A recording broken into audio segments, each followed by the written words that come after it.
It usually happens when the room is quiet. No one is talking, no one is touching them, nothing is moving. And then your baby smiles.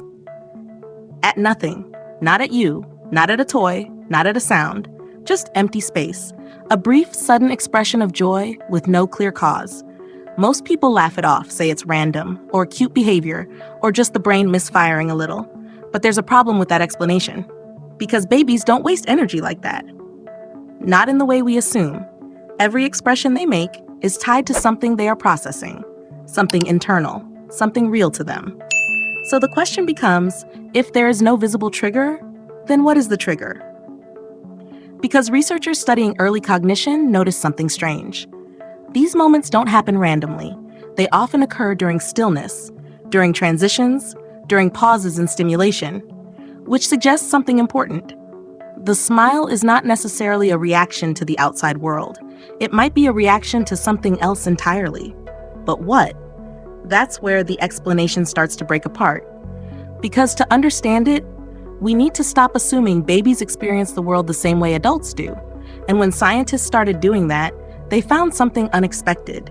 Babies are not just reacting to reality, they are constantly constructing it.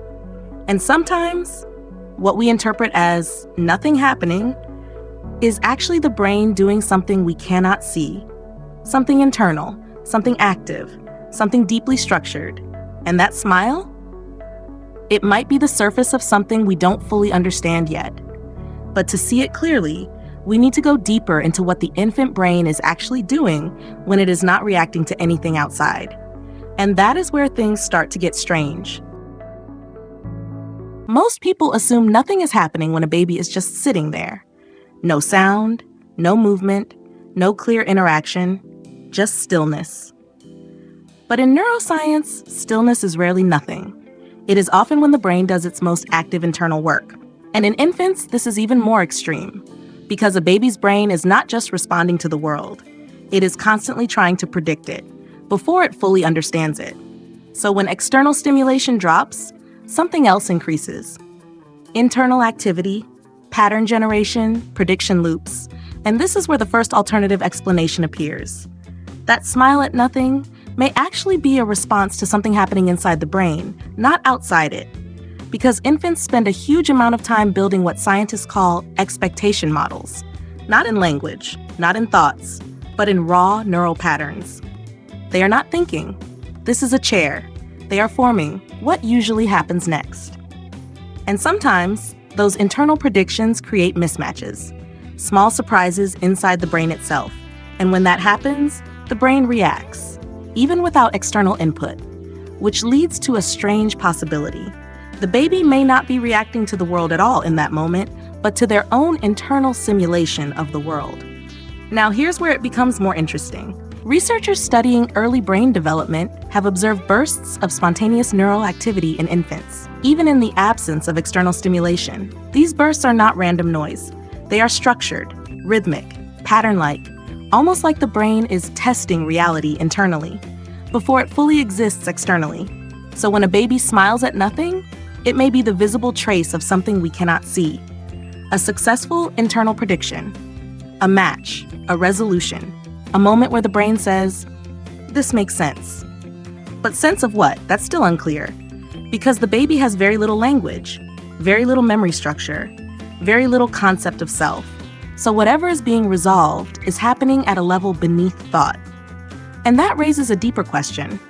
If a baby is responding to internal patterns rather than external reality, then what exactly are they experiencing in those quiet moments?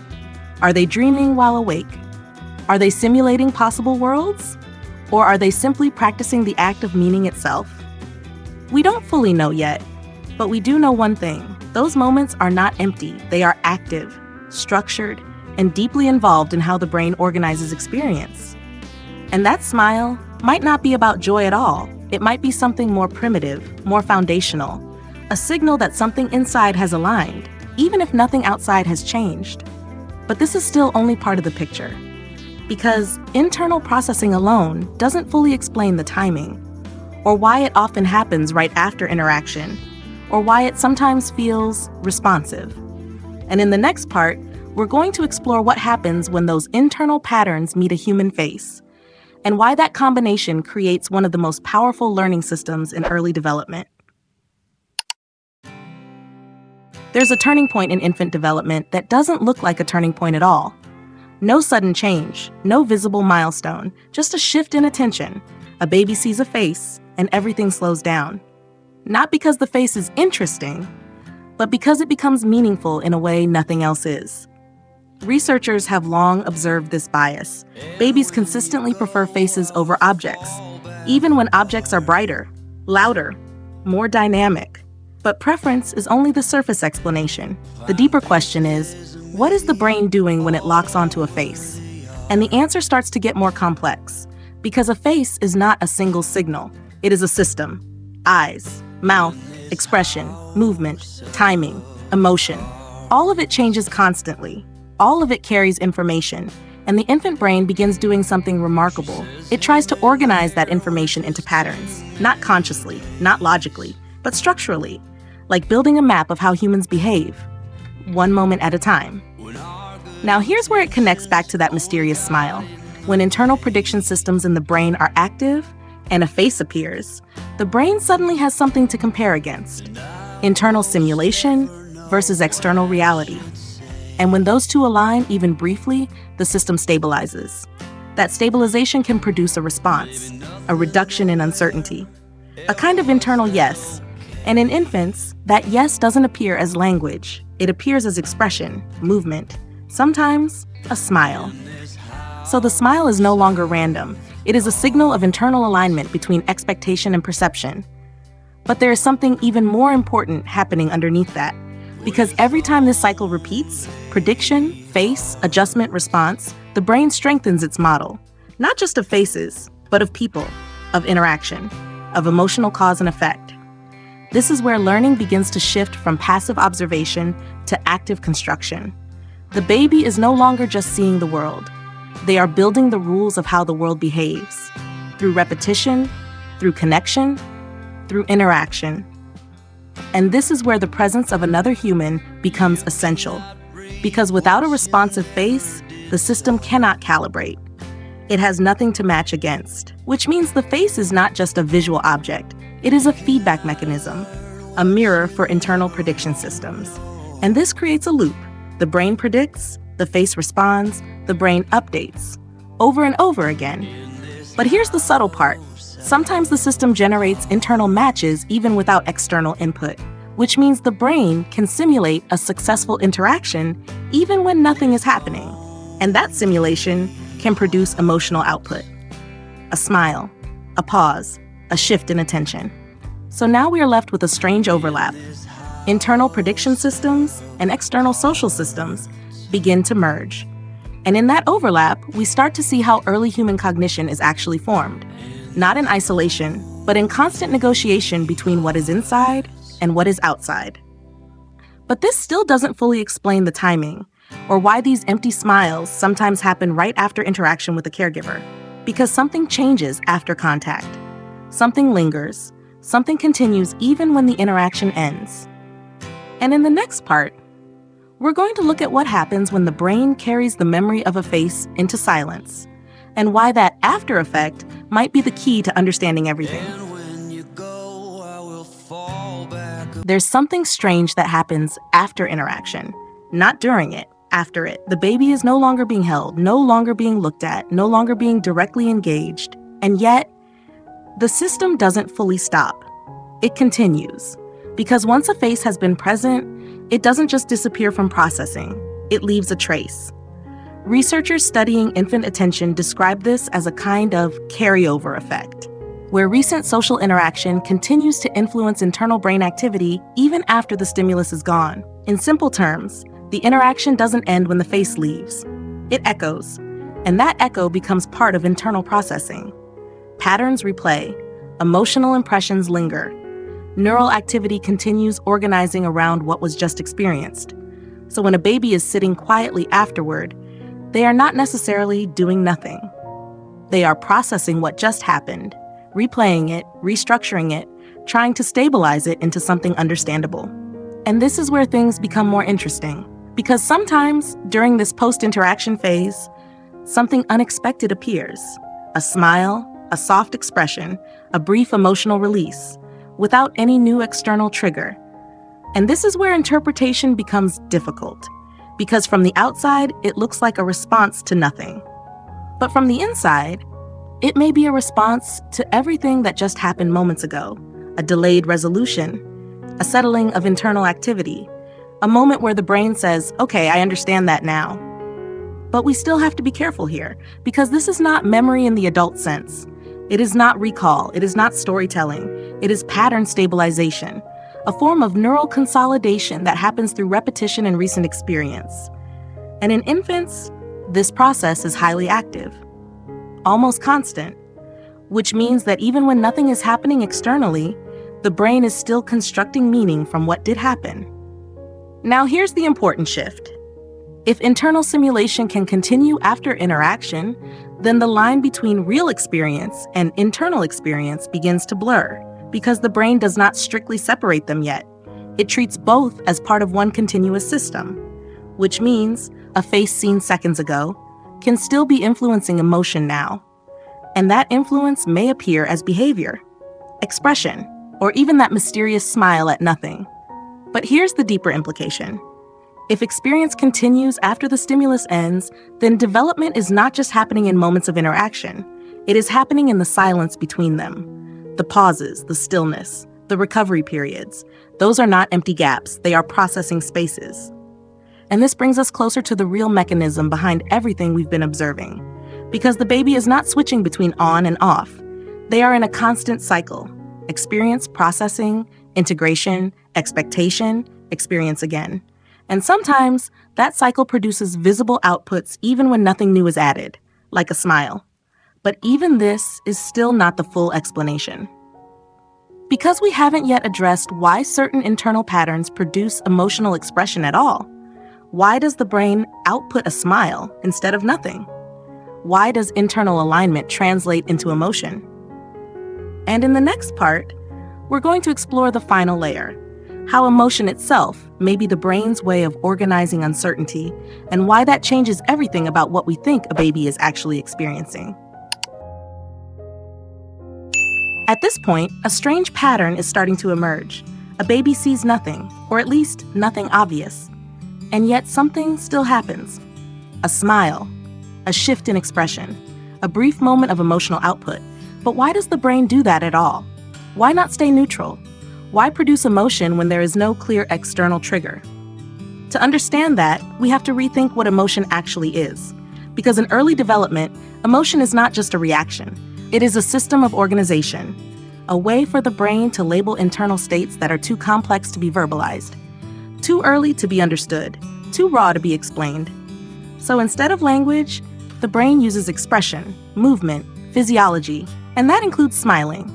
Researchers in developmental neuroscience suggest that early emotional expressions may function as regulation signals, internal markers that help stabilize brain activity during periods of uncertainty or transition.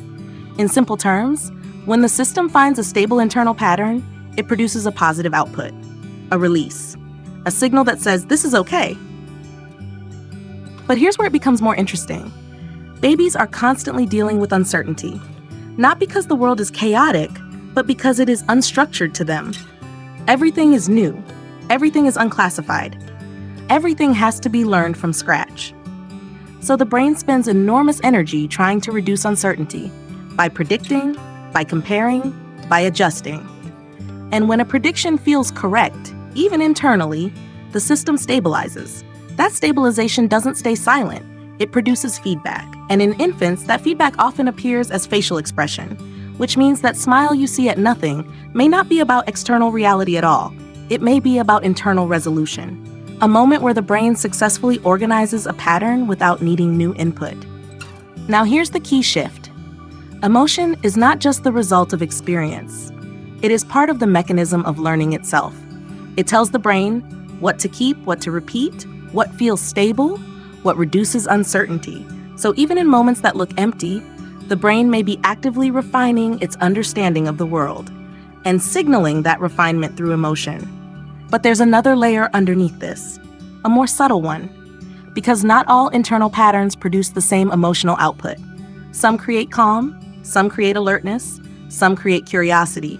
And in infants, these differences are still being calibrated, which means emotion is not fixed. It is being trained in real time, through experience, through repetition, through interaction. And this leads to something very important. The baby is not just experiencing emotion. They are learning how emotion works, what triggers it, what stabilizes it, what changes it. And over time, these internal rules become the foundation for later emotional intelligence. But in the earliest stage, it all looks very simple. A smile, a pause, a moment of stillness. And yet inside, it is a system constantly trying to resolve uncertainty through internal modeling. Which brings us back to the original question: why does a baby smile at nothing? And now, the answer is no longer simple, because nothing is only what it looks like from the outside. Inside the brain, it may be the result of successful prediction, successful pattern formation, successful internal alignment, and that success needs a signal. So the brain produces one, a smile. But even this is still not the final layer, because there is one more implication we haven't explored yet. What does it mean for a mind to generate emotional meaning without external reality? And in the final part, we're going to bring everything together and see how this connects to the earliest formation of perception itself. By now, the idea of nothing happening starts to fall apart completely, because what looks like emptiness from the outside is actually one of the most active states in the infant brain. A system building predictions, testing patterns, stabilizing meaning, and producing emotional signals to mark success. So that smile we started with, the one that seemed to appear for no reason, was never about nothing at all. It was about internal reality, a reality that is still forming, still flexible, still being shaped moment by moment. And that is the key difference between adult perception and infant experience. Adults see a world that is already defined. Babies are in the process of defining it, which means even silence is not neutral. It is part of construction. Even stillness is not empty. It is processing. Even nothing happening is still part of a system trying to decide what something means. And in that system, emotion becomes the language of confirmation. Not words, not logic, but signals. A smile is not just happiness, it is resolution. A moment where internal structure briefly aligns. And that alignment may not require the outside world at all, only the brain's attempt to make sense of itself, which leads to a final realization. When a baby smiles at nothing, it may not be reacting to absence. It may be reacting to completion, a completed internal pattern, a finished prediction loop, a moment where uncertainty briefly disappears. And in that brief disappearance, emotion emerges, not as decoration, but as a marker. This made sense. So what we call nothing is really just something we don't have access to yet, a hidden layer of processing, a private simulation of reality being assembled in real time. And the smile is just the only part we get to see from the outside. So the next time it happens, that quiet moment, that sudden expression, that small smile in an empty room, it may feel mysterious, even unsettling. But now you know, it is not coming from nowhere. It is coming from a mind building the world for the very first time.